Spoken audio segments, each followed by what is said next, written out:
start. My dear brother, colleagues on the dais and honorable members, I am very happy to welcome you all to the 23rd annual general meeting of the company. The director's report and the statement of accounts for the year have been in your hands for some time and clearly indicate the progress of the company.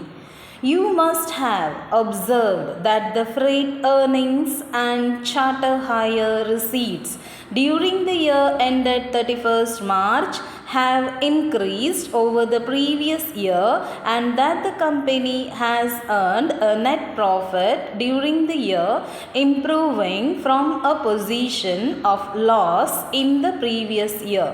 I am sure that the shareholders will be pleased with the results achieved by the company. It is only 2 years since a change in management was effected in your company, and as we start a new decade, it is appropriate time to take stock of our performance.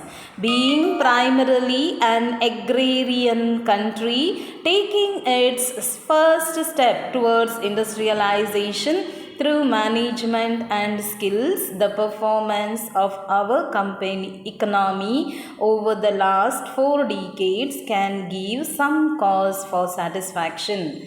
The India of our dreams cannot be created by reducing the planned efforts required from her citizens. It is only by demanding more from ourselves that our vision will be actualized. In this perspective, I would like to discuss the issues of productivity and growth, their meaning and relationship in an enterprise, and the systems, skills, and culture required to achieve them. The progressive improvement of results from the available resources by the application of new techniques and new methods of request of an enlightened management. Growth of an organization can be measured by improvement in production, sales, profits, assets, quality of human resources. Very often, a complex set of indices not only reveal the growth in real terms but also give it a relative position. Business managements have learned that growth is certainly not automatic. It often requires the formulation of effective strategies and the expert handling by a committed and competent management team. It is our experience that productivity and growth have a unique relationship.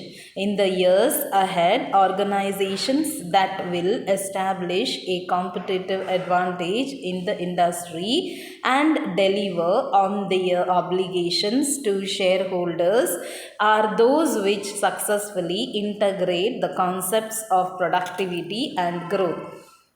These organizations will contribute most to the economy and society by the productivity of resources of an enterprise.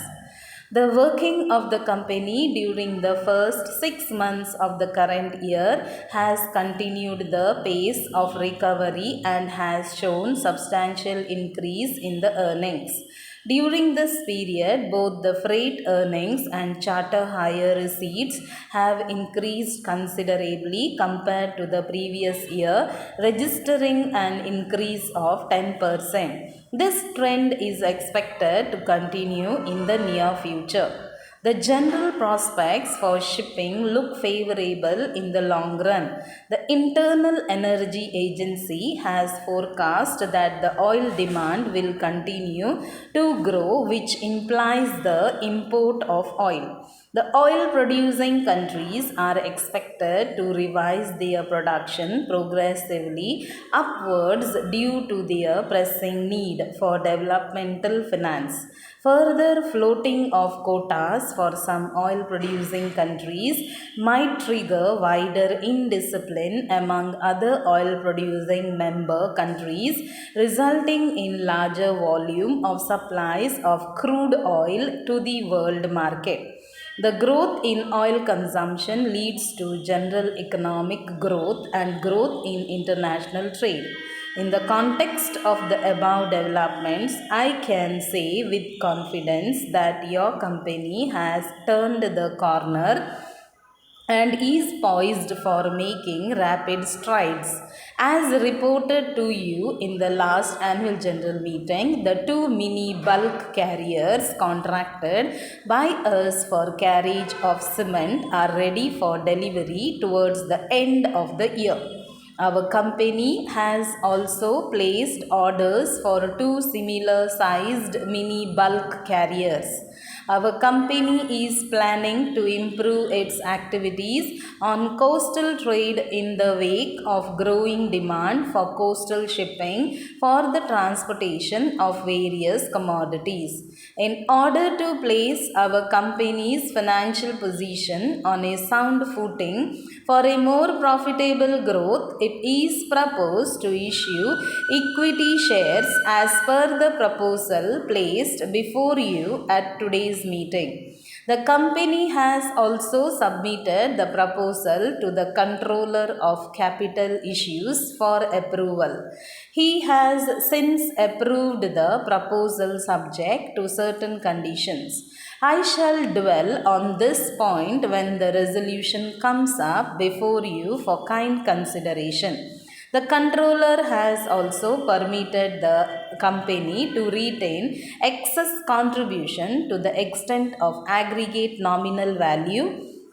I am gratified to note that a bill has been introduced in Parliament for amendment of the Income Tax Act for the benefit of investors in equity shares. We are also witnessing a welcome trend, particularly in the tanker industry, to extend the life of aging vessels by carrying out special repairs instead of placing orders for new buildings. All these developments underline the general optimism about the market trend in the future. I praise the company's officers and staff for their loyal service and cooperation at all times. Thank you.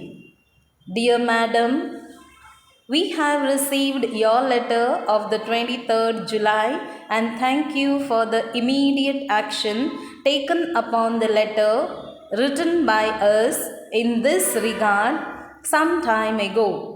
In your letter, you have asked us whether the terms and conditions existing today are agreeable to us for taking up the petrol agency and other related goods in our area. In this regard, we are happy to inform you that the terms and conditions mentioned by you in your previous letter are acceptable to us and we will be willing to take up the petrol agency and also for selling your products in this area. But we would like to have some clarification in regard to the quality of the goods produced by you and the percentage of commission you are going to give for the sale of your goods in our area. Hence, we will be sending one of our senior executive officers to meet you in this regard and have a discussion with you. We shall be glad if you could kindly explain to him about the superiority of your products in comparison with the others in the market so that he will be in a better position to explain them in detail to our executive. This will make us to improve the sales of your goods in this area. We would also like to bring to your kind notice that the advertisement of the goods manufactured by any company will play a key role in selling the products in the market. Therefore, in this connection, we would request you to pay us at the rate of rupees 3500 per month for the purpose of giving some advertisement of your goods in the local newspapers. This will enable us to increase the sale of your products in the market. We hope you will agree to the request of ours, and we on our part would like to assure you that we will be able to exceed target fixed for us. On receipt of your reply for our letter, we would be returning the acceptance letter duly filled and signed, thanking you, yours faithfully.